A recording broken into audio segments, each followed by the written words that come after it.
afternoon. Thank you to the university for helping me to come here. And I thank my chair and Ranjan sir for being present in the afternoon session. Ma'am has already told the title of my paper, Vegetal Agency, Eco-Precarity and the Vulnerable Bodies of the Ent in the Lord of the Rings.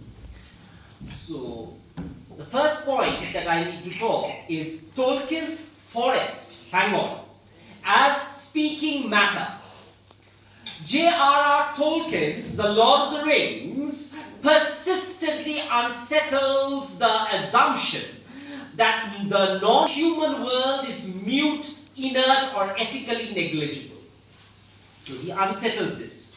If human language often operates through abstraction, separation, and naming, Entish language embodies what Immanuel Kocha in The Life of Plants calls, and I quote, the metaphysics of mixture, the world's breath shared by all beings. And I end my quote. In Fangorn, the famous forest of Tolkien, language, air, and vitality circulates seamlessly. Speech is inseparable from photosynthesis. Tolkien thus presents an alternative ontology of communication, one in which meaning does not emerge from imposition of order upon matter, but from participation in world's metabolic life. The Ents' words, and I quote from The Two Towers, like the leaves of the forest, grow and wither with the season. And I end my quote. Their temporality embodies what Kocha describes as plants' universal mediation between earth and atmosphere, a figure of interdependence that contrasts sharply with the fragmentation of industrial modernity. This vegetal ontology carries an ethical dimension that extends Tolkien's ecological theology. Matthew Dickerson and Jonathan Evans, in their famous essay Ents, Elves, and Iliador, observes that Tolkien's environmentalism is, to quote, not simply opposition to industry, but affirmation of creation's vitality. And I end my quote. The Ents' wrath against Isengard thus exceeds a political allegory of deforestation. It constitutes a moral uprising of being against the desacralization of the world. The industrial logic of Saruman, his mind of metal and wheels, as I quote from Two Towers, enacts the linguistic and ontological violence of modality, reducing the living world to instrumentality. The Ents' resistance asserts what Marder terms the vegetal soul of the world, the capacity of life to endure, to think, and to act ethically beyond human agency. In this sense, Fangorn represents what Bruno Latour might call a parliament of things, a polity in which the non-human participates in ethical deliberation. His forests do not merely shelter events. They remember, respond, and sometimes retaliate. Nowhere is this more explicit than in the Ents, whom Tolkien famously describes as beings who are neither wholly tree nor wholly humanoid, but something ontologically prior to that distinction. Treebeard introduces himself with striking declaration, and I quote, I am not altogether on anybody's side, because nobody is altogether on my side. If you understand me, nobody cares for the woods as I care for them. And I end my quote. This statement is not simply political neutrality. It articulates a vegetal ethics of care, one that exceeds anthropocentric allegiances. The Ents exist within what we may call an eco-precarious ontology, where life persists under constant threat, yet continues to matter profoundly. Come to my second point, vegetal subjectivity and phytosemiosis, thinking like a tree. Michael Marder insists that plants demand a rethinking of subjectivity itself. Plant life, he argues, cannot be understood through the framework of autonomy or mastery. Instead, vegetal being is defined by openness, exposure, and relational existence. And I quote from Marder's Plant Thinking, plant subjectivity is not an interiority sealed off from the world, but an ecstatic being outside itself, a mode of existence that coincides with exposure. And I end my quote. This insight resonates deeply with Tolkien's Ents. Treebeard's consciousness is not centered within an isolated ego, but dispersed across forest, memory, seasons, and soil. His identity unfolds through phytosemiosis, a vegetal meaning-making process rooted in time and place. If you can consider Treebeard's reflection on speech itself, and I quote from Two Towers, we Ents do not say anything unless it is worth taking a long time to say. And I end my quote. It dramatizes an epistemology opposed to speed, efficiency, and extraction. Entish language embodies what Marder calls vegetal temporality, where meaning accrues slowly and cognition resists instrumental urgency. Tolkien's vegetal myth also enacts a linguistic ethics in contrast to what Tom Shippey describes as the corruption of speech in Saruman, in his book Author of the Century. Saruman's rhetoric of many colors symbolizes linguistic manipulation, the severing of word from the world, a cutoff. His speech reflects the post-Enlightenment divorce of language from ontology, words from tools for domination rather than communication. The Ents conversely preserve the originary unity of word and world, the logos as a living relation. Their speech, slow and sonorous, refuses the acceleration of modern communication. As Anne Catherine Hayes suggests in his famous work Unthought, and I quote, not human narrativity emerges through the material processes of the world rather than human intention. And I end my quote. Entish language exemplifies such narrativity.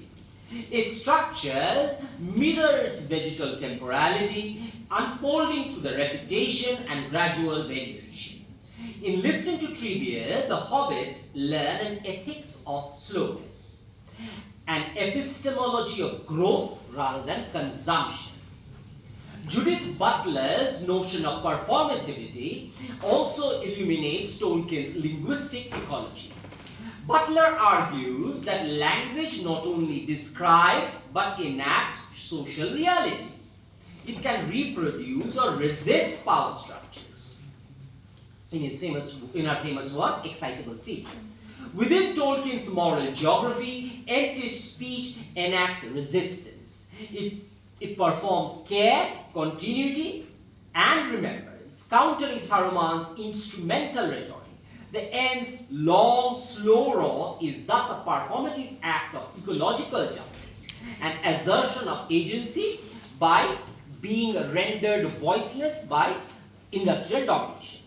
Their speech materializes what Butler's insight that the vulnerability itself can become the locus of power. Vulnerability itself becomes a locus of power, as she writes in Frames of War.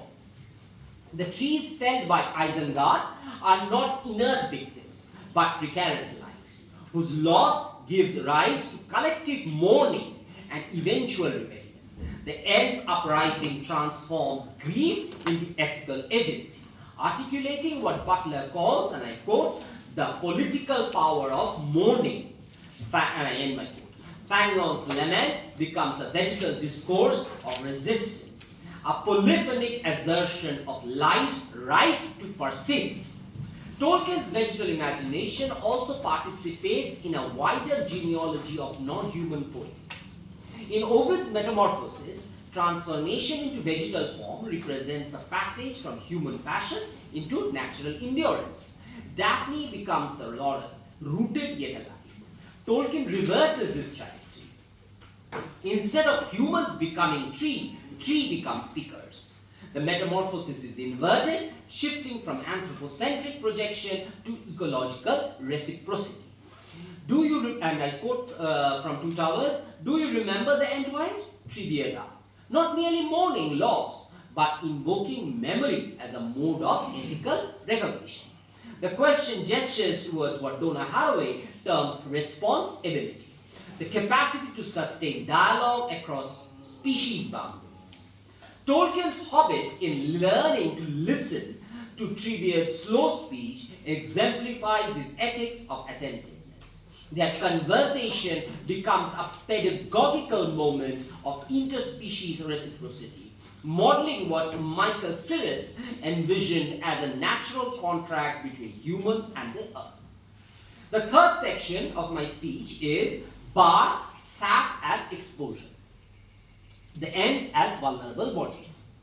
Despite their immense structure, the Ents are insistently depicted as physically vulnerable. Tolkien emphasizes their material composition, bark-like skin, sap flowing like blood, limbs that splinter under violence. These are not invulnerable mythic giants. They are damageable vegetal bodies. Treebeard's lament over Saruman's destruction of Fangon is explicit. And I quote, many of these trees are my friends, creatures I had known from nut and acorn. And in my quote. The emotional force of this line lies in its biographical intimacy. Trees are not resources, but beings with history. Their destruction is not collateral damage, it is a personal loss. Stacy Alaimo's concept of transcorporeality helps us to theorize this exposure. She writes, and I quote, the substance of the human is ultimately inseparable from the environment. Bodies are not bounded entities, but porous sites of material interchange. And I end my quote. While Alaimo speaks primarily of human bodies, Tolkien extends this porosity unmistakably to the vegetal. Ent bodies absorb smoke, fire, axes, and industrial toxins. Their bark does not shield them from harm. It registers harm. To be an ant is to be materially entangled in ecological violence. The fourth part of my paper is fire and industry, eco-precarity under anthropogenic violence. Saruman's industrial Isengard functions as the narrative embodiment of anthropogenic violence. Tolkien's language deliberately associates machinery with ecological violation. The trees are being felled, there is smoke and the sound of axe. Fire and the ultimate enemy of Ents symbolize the fragility of vegetal bodies under extractive modality. The Ents burn, they collapse, they are consumed by the very process that transforms living matter into industrial fuel. Now, since I have just 2 minutes time, so I'll just conclude by saying it is a very interesting space in which Tolkien is talking about this vegetal ontology and the eco-precarity, the vulnerability. If we read the books, we have the reference to Entwives who are no longer present. They are dead or lost to them. That loss of the Entwives are very, very essential informative loss. It's archival loss. And in the films also, we see a kind of removal of the extinction of the species of the tree Entwives. So the phytosymbiosis of the trees and the treebeard concludes the entire fact that we see the entire falling apart of the species. So I think that is all I need to speak. Thank you very much. And I would have loved to talk a little more, but since we don't have time, so we'll conclude with this, that end wife, the loss, grief and ecological trauma. So this is the part we are left with. Thank you.